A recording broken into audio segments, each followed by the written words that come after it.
Shalom, Shalom. salam jumpa buat teman-teman remaja Gemis Maranatha Tahuna, teman-teman remaja Resort Tahuna, teman-teman remaja Resort Sangihe, Resort Tatuareng, Resort Bitung, Resort Siau Tagulandang Biaro, Resort Indonesia bagian Barat. Kita bersyukur bisa kembali beribadah walaupun hanya lewat online atau rekaman. Kiranya ibadah kita dituntun dari permulaan, pertengahan hingga berakhirnya berjalan dengan baik. Kita akan memuliakan Tuhan, dijemput semua bangkit berdiri, kita angkat pujian Allah itu baik.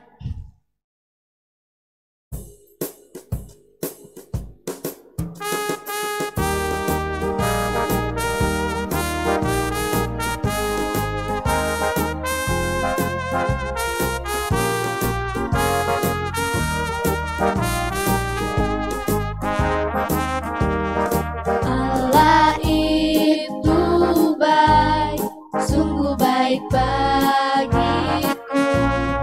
Ditunjukkannya kasih setianya. Dia menyediakan yang kuperlukan, menyatakan kebaikan, menyatakan kebaikan, menyatakan kebaikannya padaku. Kasih setianya tak pernah berubah, dulu, sekarang, dan selamanya. Ajaiblah kuasa di dalam namanya. Yesusku luar biasa. Allah itu baik, sungguh baik bagiku. Ditunjukkannya kasih setianya. Dia menyediakan yang kuperlukan, menyatakan kebaikan, menyatakan kebaikan, menyatakan kebaikannya padaku. Kasih setianya tak pernah berubah, dulu, sekarang, dan selamanya. Ajaiblah kuasa di dalam namanya. Yesusku luar biasa. Yesusku luar biasa. Doa pembuka akan dilayani oleh Kak Sony. Salam jumpa dan salam sejahtera untuk anak-anak remaja sekalian. Salam jumpa juga salam sejahtera untuk kakak-kakak pembina, baik yang ada di Tahuna, di resor-resor yang ada di wilayah Sangihe, maupun yang ada di wilayah Siau, Tagulandang, Biaro, juga yang ada di resor Bitung maupun di resor Indonesia bagian Barat. Kita semua boleh bersyukur, boleh berjumpa dalam ibadah remaja di saat ini. Oleh karena itu, segala puji dan syukur hanya kepada Allah Bapa yang memperkenankan kita semua. Sekali lagi, salam jumpa dan berbahagia, dan mari kita memulai ibadah ini. Kita tabiskan ibadah ini. Ibadah persekutuan PLK remaja di saat ini, kiranya hanya jadi di dalam nama Allah Bapa dan Putranya Yesus Kristus dan Roh Kudus. Amin. Silahkan duduk dan kami kembalikan lagi kepada remaja untuk pujian selanjutnya. Kita akan masuk dalam pembacaan firman Tuhan. Sebelum itu kita angkat satu pujian yang berkata, How Great Thou Art.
firman Tuhan akan dipimpin oleh Kak Sony. Anak-anak remaja dan juga kakak-kakak pembina yang dikasihi Tuhan Yesus Kristus, saat ini mari kita membuka Alkitab. Kita akan membaca, mendengar, dan merenungkan firman Tuhan yang diambil dari kitab Kejadian 1. Sekali lagi anak-anakku, Kejadian 1 ayat 1 sampai ayatnya yang ketiga. Mari sekali lagi adik-adik, anak-anak buka Alkitab dari kitab Kejadian 1 ayat 1 sampai ayat 3. Kalau Alkitab sudah terbuka, biarkan terbuka. Dan mari kita minta kekuatan dari Tuhan. Tuhan memberkati kita. Mari kita berdoa. Satu dalam doa. Terima kasih ya Tuhan Bapa di surga, di saat ini anak-anak-Mu boleh beribadah bersama-sama di PLK Remaja. Dan anak-anak-Mu Tuhan saat ini sudah membuka Alkitab. Kami siap untuk membaca, mendengar, dan merenungkan firman-Mu. Kasihani kami semua Tuhan, perlengkapi kami dengan kuasa Roh Kudus, agar segala kekurangan kelemahan kami dimampukan oleh Tuhan untuk memahami lagi firman-Mu. Tuhan berfirmanlah bagi kami semua sudah siap untuk menyambutnya. Dalam nama Tuhan Yesus, firman yang hidup, kami berdoa, kami bermohon dan bersyukur. Amin. Kita akan baca Alkitab Kejadian 1 ayat 1 sampai 3 berbunyi demikian. Allah menciptakan langit dan bumi serta isinya. Pada mulanya Allah menciptakan langit dan bumi. Bumi belum berbentuk dan kosong. Gelap gulita menutupi samudra raya, dan roh Allah melayang-layang di atas permukaan. Berfirmanlah Allah, jadilah terang. Lalu terang itu jadi. Allah melihat bahwa terang itu baik. Lalu dipisahkannya terang itu dari gelap. Dan Allah menamai terang itu siang dan gelap itu malam. Jadilah petang dan jadilah pagi. Itulah hari pertama. Anak-anakku yang dikasihi Tuhan Yesus Kristus, pada saat ini kita akan berbicara tentang evolusi. Tentunya anak-anak mengetahui apa itu evolusi. Anak-anakku yang dikasihi Tuhan Yesus Kristus, kebanyakan orang Kristen memahami penciptaan alam semesta melalui kisah dalam kitab Kejadian. Itu selalu dalam kitab Kejadian adalah tentang penciptaan di awal-awalnya. Melalui ilmu pengetahuan atau sains kita juga mengenal adanya teori evolusi tentang alam semesta. Secara singkat, evolusi dipahami sebagai proses perubahan makhluk hidup secara perlahan dalam rentang waktu yang panjang. Ada beberapa teori evolusi yang menjelaskan asal-muasal manusia dan makhluk hidup lainnya. Oleh karena itu pada saat ini mari kita boleh memahami lagi atau kita boleh merenungkan lagi bahwa adanya evolusi di dunia ini juga ada berkaitan dengan iman kita sebagai orang Kristen. Karena itu boleh kita melihat gambar berikut ini. Anak-anak kita boleh lihat pada gambar yang bagian atas. Di sini jelas ada bagaimana dalam rentang waktu yang panjang sampai dengan paling terakhir itu seperti apa? Mulai dari yang berjongkok-jongkok sampai dengan berjalan tegak. Kemudian pada gambar yang bagian bawah juga, di sini kita lihat, karena dua hewan ini pendek, sementara sumber makanannya itu di tempat yang agak tinggi.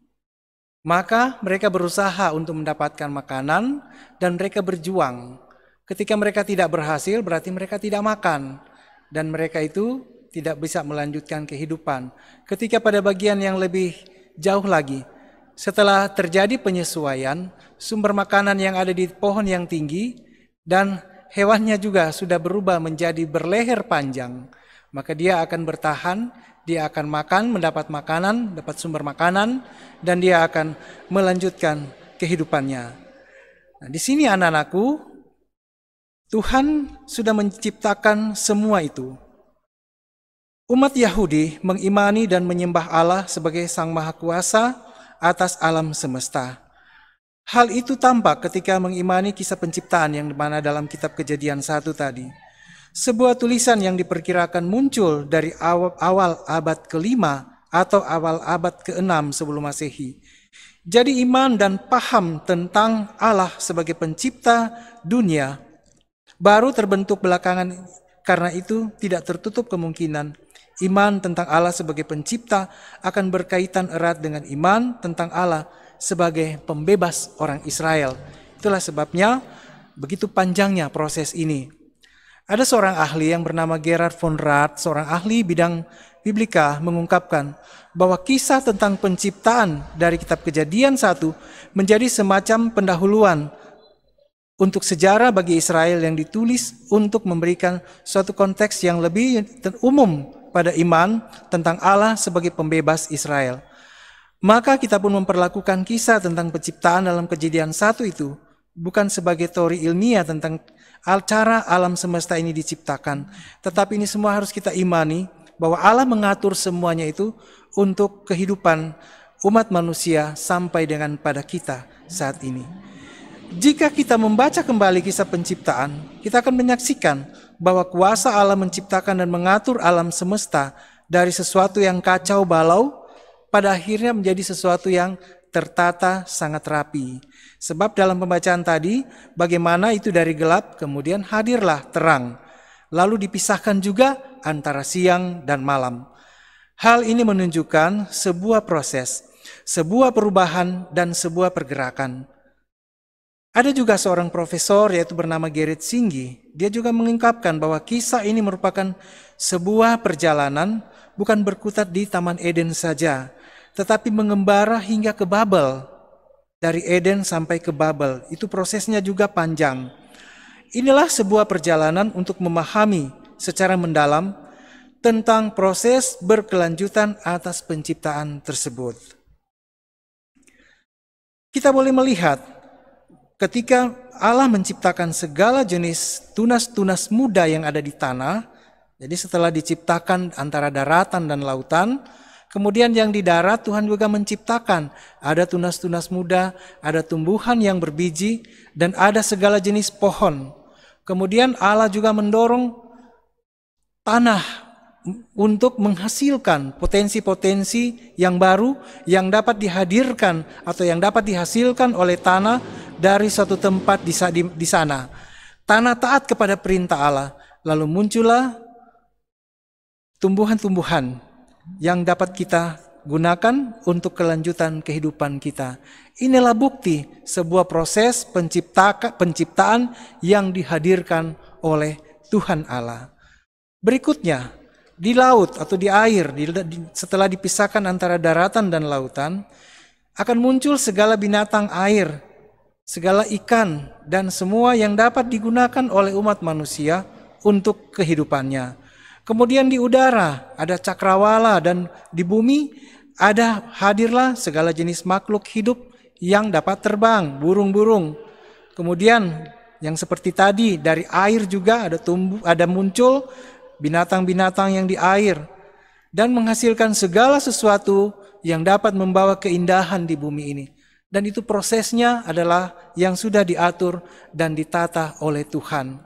Karena Tuhan mau, Tuhan mengatur segala sesuatu itu rapi, segala sesuatu itu dapat berguna untuk umat manusia.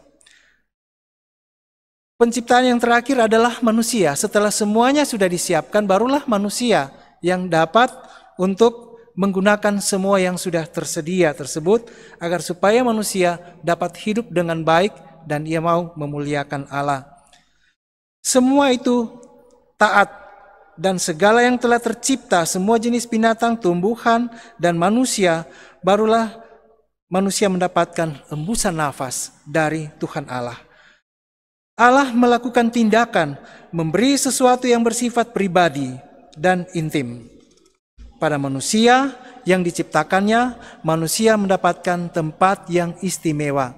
Karena manusia itu diciptakan menurut gambar dan rupa Allah. Allah kembali menyatakan sebuah proses yang berbeda dalam penciptaan manusia.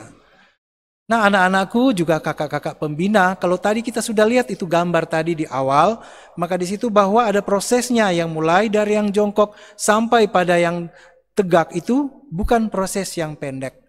Dan inilah teman-temanku, para pembina dan anak-anakku, bahwa semua proses itu berubah dan berjalan secara terus-menerus. Karena itu, kisah penciptaan yang berubah terus-menerus itu, dalam istilahnya ada creatio continua, dimulai dengan keadaan bumi yang belum berbentuk dan kosong, kemudian menuju pada alam semesta yang berisi berbagai macam ciptaan. Ada ciptaan yang dibuat secara langsung oleh Tuhan Allah, ada pula ciptaan yang dihadirkan dengan pengembangan potensi yang ada. Allah memerintahkan bumi, langit, dan tanah untuk menghadirkan tumbuhan dan hewan, sementara dari debu tanah Allah menciptakan kehidupan. Oleh karena itu, tidak berlebihan jika kita mengatakan bahwa ini adalah kisah daripada kreativitas Allah yang sungguh luar biasa dan sangat mengagumkan.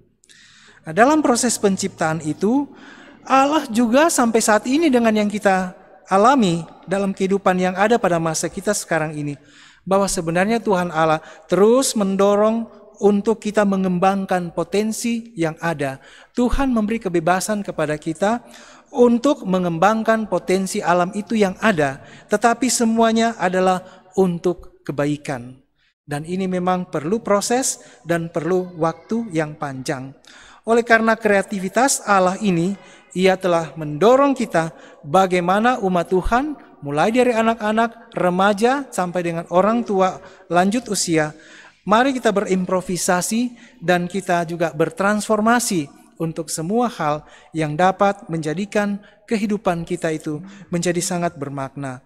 Tuhan meminta kita, mari kita mengembangkan semua yang ada untuk kepentingan kehidupan kita, dan mari kita semua diajar untuk memuliakan Tuhan yang punya karya yang sangat besar dan sangat mengagumkan yang dapat kita nikmati dan menjadi bagian kehidupan kita di masa sekarang ini. Kalau tadi dalam teori, ada teori Darwin, evolusi populasi sebagai seleksi alam untuk individu dalam populasi sebagai sifat yang lebih menguntungkan akan memiliki peluang besar untuk bertahan hidup, tadi yang sudah kita lihat dalam gambar. Dan bagaimana juga kalau kita tidak mampu menghadapi hal tersebut, berarti kita seperti apa akan mengalami kehidupan ini. Karena itu anak-anakku dan semua teman-teman pembina, mari kita terus melanjutkan kehidupan ini, berkarya terus sambil memohon Tuhan terus memberi kekuatan kepada kita.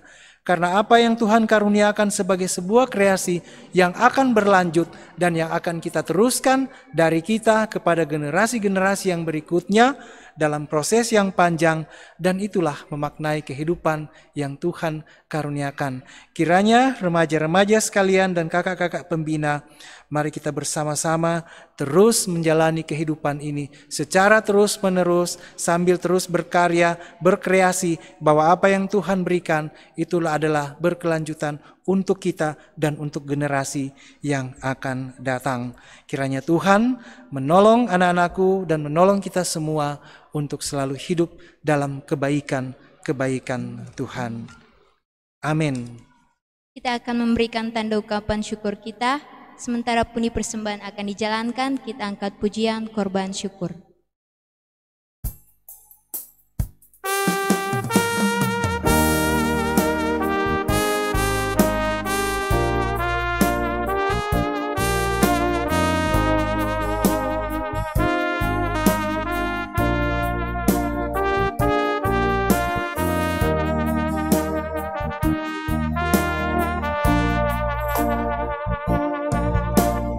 Saat ku masuk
Doa syafaat dan doa persembahan akan dilayani oleh Kak Sony.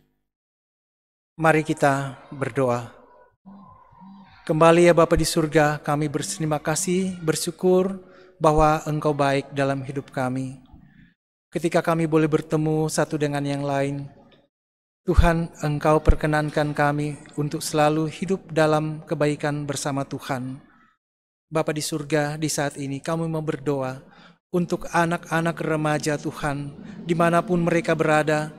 Tuhan, kami memohon pertolongan-Mu, selalu memberkati, melindungi mereka Tuhan. Ketika di masa remaja, di saat-saat sekarang ini Tuhan, pergumulan mereka Tuhan luar biasa. Mereka harus berada dengan keluarga dan mereka belum bisa masuk bersekolah bersama-sama di gedung sekolah. Tetapi mereka Tuhan boleh belajar di rumah. Karena itu Bapa tuntun, beri kekuatan, beri kemampuan. Tatkala mereka juga harus belajar di rumah. Tapi kami tetap percaya Tuhan bahwa suatu saat akan bertemu dengan para guru di sekolah, bersama juga dengan teman-teman, dengan situasi yang baik, situasi yang berkenan. Tuhan melindungi setiap anak-anak remaja-Mu Tuhan, untuk dapat bersekolah atau dapat beraktivitas di luar rumah, sebagaimana dengan situasi normal baru. Tuhan berikanlah kekuatan, kemampuan untuk menyesuaikan. Dan ini adalah bagian daripada transformasi Tuhan, bahwa kehidupan kami adalah perubahan situasi. Kami pun dimampukan Tuhan untuk sebuah penyesuaian. Diberkati orang tua kami, diberkati juga Tuhan untuk para pembina, remaja gereja, juga guru-guru di sekolah, dan bahkan teman-teman sebaya kami, bahkan semua kami Tuhan, keluarga besar kami, siapapun kami Tuhan, diberkatilah senantiasa. Kami percaya Tuhan menolong kami memahami lagi firman-Mu yang boleh menjadi berkelanjutan dalam kehidupan kami, untuk kami berkarya mengelola apa yang Tuhan karuniakan kepada kami.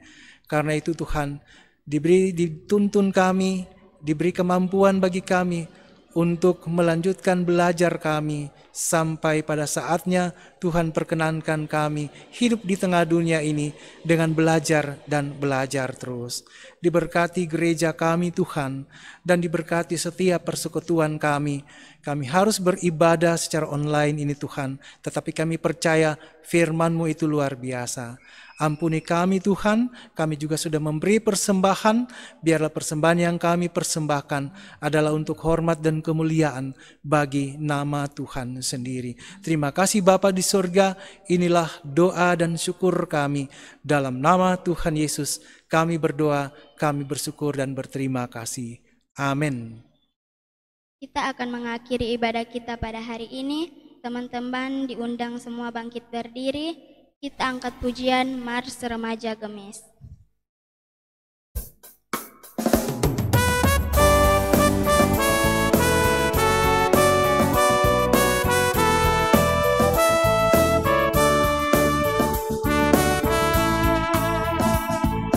Ayo semua remaja Gemes, jadilah saksi di dunia, membawa damai bagi sesama,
akan menerima berkat dan akan dilayani oleh Kak Sony. Anak-anakku dan kakak-kakak pembina yang diberkati dan dikasihi Tuhan Yesus Kristus, menjelang akhir, kita akan kembali ke tempat kita masing-masing dan terimalah berkat Tuhan. Kasih karunia dan damai sejahtera dari Allah Bapa kita, dari Tuhan kita Yesus Kristus, dan penghentar kuat kuasa Roh Kudus menyertai kita semua sekarang ini sampai selama-lamanya. Amin. Terima kasih. Shalom. Dipersilakan duduk kembali.